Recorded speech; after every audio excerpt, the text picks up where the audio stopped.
Shri Gurubhyo Namaha children, welcome you all to the class of your English. Okay, last class we stopped with the poem A Legend of the Northland. Okay, we had been seeing the story, okay, the legend or the story which has been passed on orally from one generation to another of the Northland, and we saw the story about Saint Peter who was hungry and he goes to a cottage wherein the lady is so greedy to give him or to offer him a cake. So, that is where we stopped. So, let us continue with the poem children. Then good Saint Peter grew angry, for he was hungry and faint, and surely such a woman was enough to provoke a saint. So, Saint Peter was angry. Okay, he was already tired, exhausted, and he goes in for help, and the lady is finding it difficult to give him even a piece of a cake. So, Saint Peter becomes furious, he becomes angry. He was hungry and faint, and surely such a woman was enough to provoke the saint. Provoke means cause anger. Okay, she was making him angry. Okay, her greediness was making the saint angry.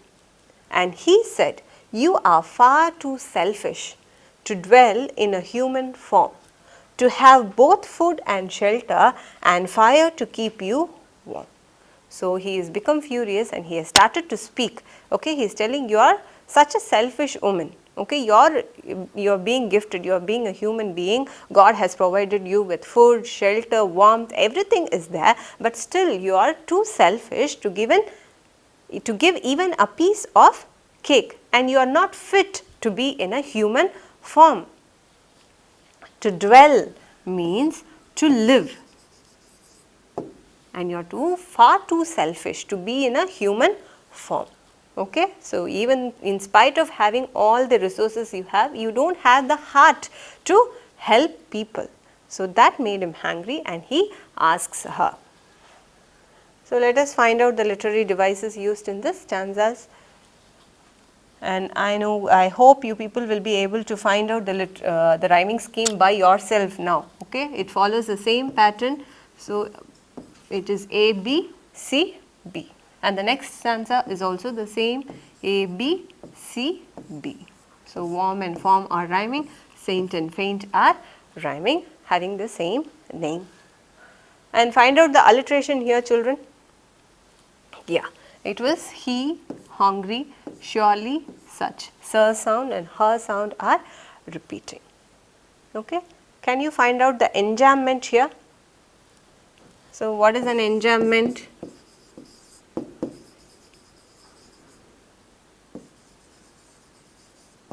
What is an enjambment?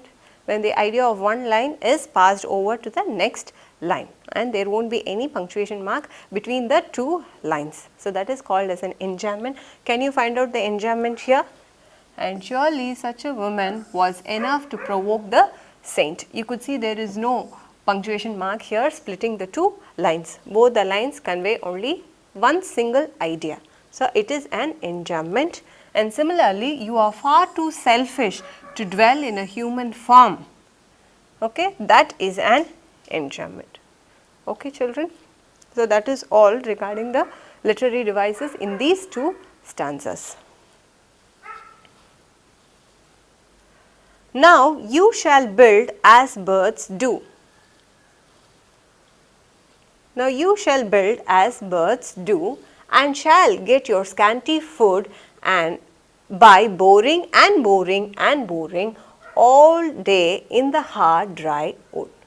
So, now he has become furious and he has given a curse for the lady who didn't provide him cake. So, what he says, from now on you shall build as the birds too. So, he is cursing, okay, he is cursing the lady to become a bird.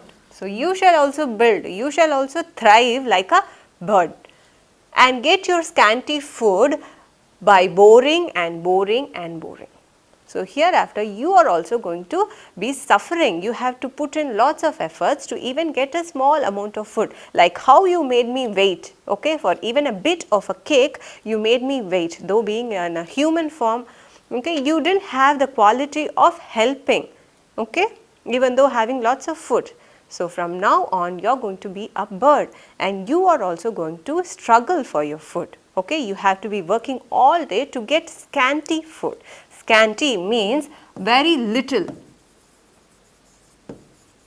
And how is she going to get the food? By boring and boring and boring. So she is not going to get a platter or food platter straight away just like that. Okay, she has to work hard. She has to bore. Bore means to dig. Okay, using a tool. Okay, you have to dig using a tool, that is called as boring. So she has to continuously bore to even to get a scanty amount of food and all day in the hard dry wood. So where is she going to get the food? From the dry wood. Imagine the amount of hardness a dry wood would be having. Yes, and to get the food out of it is a difficult job. Yes or no, children? So he is cursing the lady to become a bird, and that too she will be getting her food after complete or after continuous boring on the dry wood. Okay, and that too she has to do it all day, and it has to be a very hard work in the dry wood. Only after that she is going to get even the minimal amount of food. Then up she went through the chimney, never speaking a word, and out of the top flew a woodpecker, for she was changed to a bird. So the curse has started to work. So what she did, the moment he cursed her, she flew up through the chimney. So chimney is an exhaust place. Okay, she is having a fireplace and the fire exhaust is the chimney. So she flew through the chimney, never speaking a word. So after the curse was given, she was not allowed to speak. The next instant, okay, she was turned into a bird. So she went through the chimney and out of the chimney. So she passes through the chimney as a lady, and while she comes out of the chimney, she becomes a bird. And what kind of a bird? It was a woodpecker. Okay, it was not some other bird, it was a woodpecker. She was changed to a bird. Understood, children? So she was being cursed and she flew out of the chimney as a woodpecker. Let us now find out the rhyming scheme and the literary devices used in these two stanzas.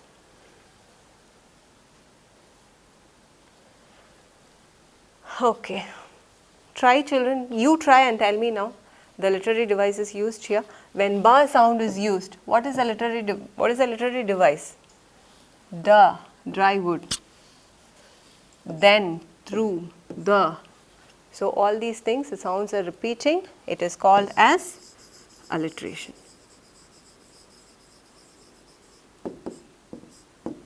Yes? And boring and boring and boring is what, children? Words are repeated. So it is a repetition.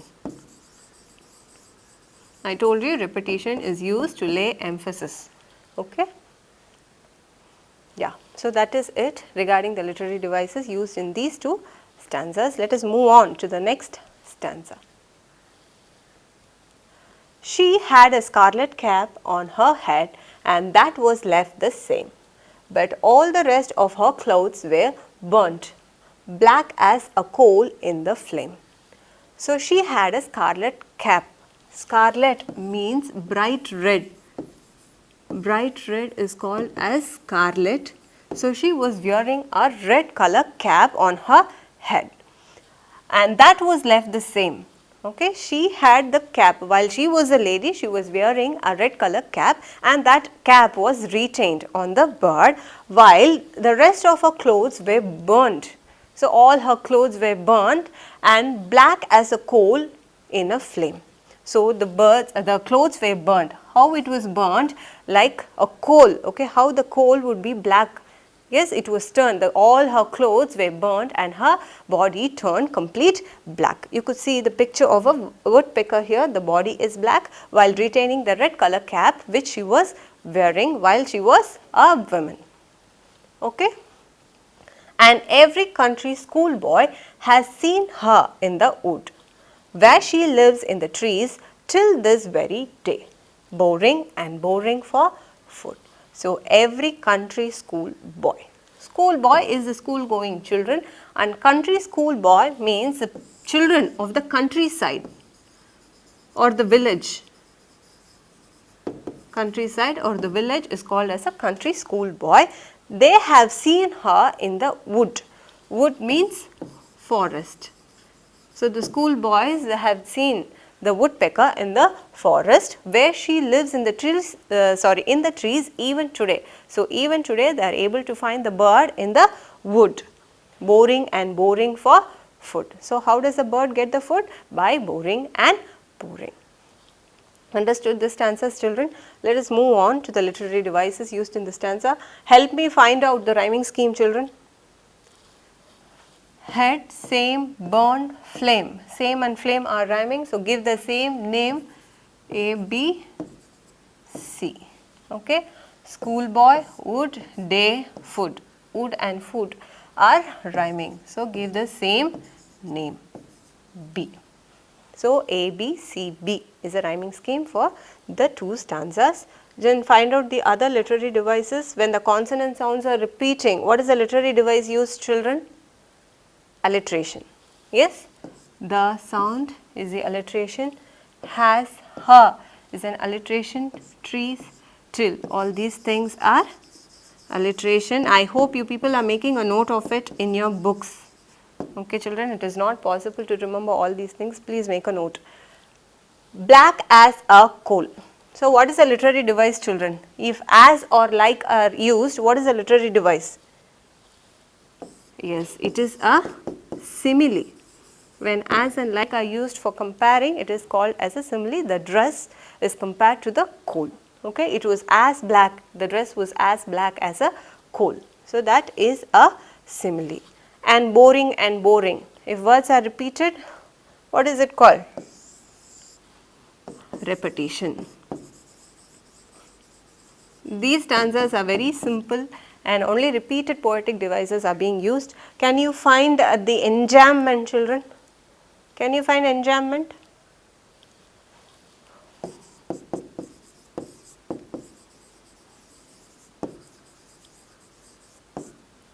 So, and every country, so in this stanza, but all the rest of her clothes were burned black as a coal in the flame.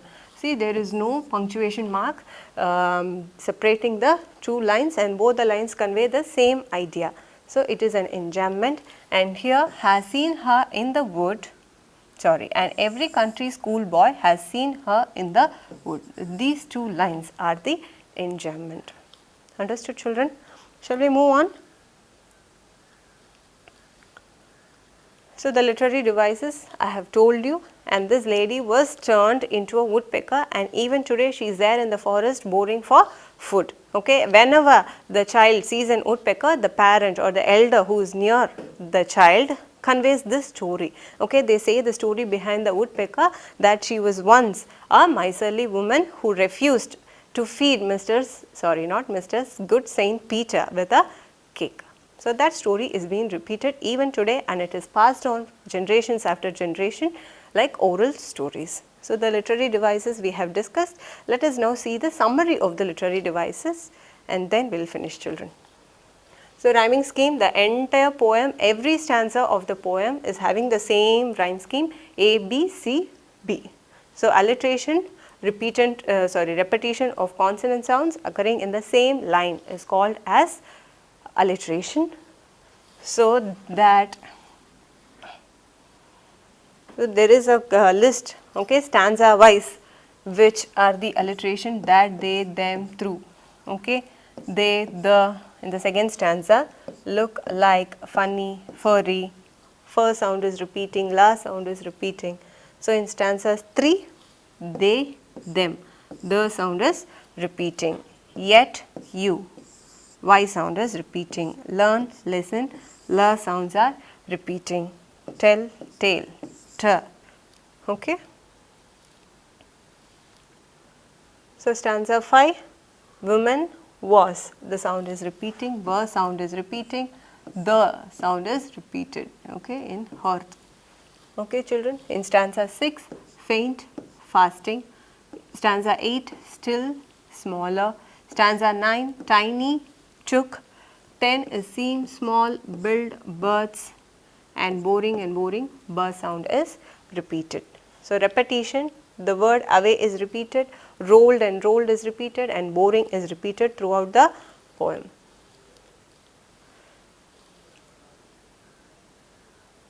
Okay, enjambment, I told you, continuity of one line to the other line conveying same idea is called as enjambment. So, where all we have used enjambment, where all the poem has enjambment is listed. And simile, simile is comparison using like or as.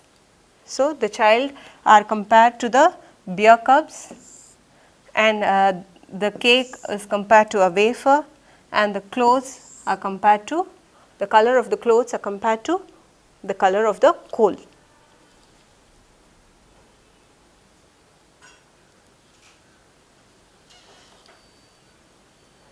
I hope you enjoyed the poem, children, and you understood all the literary devices too. Yes, children, meet you all in the other class. Bye bye, children.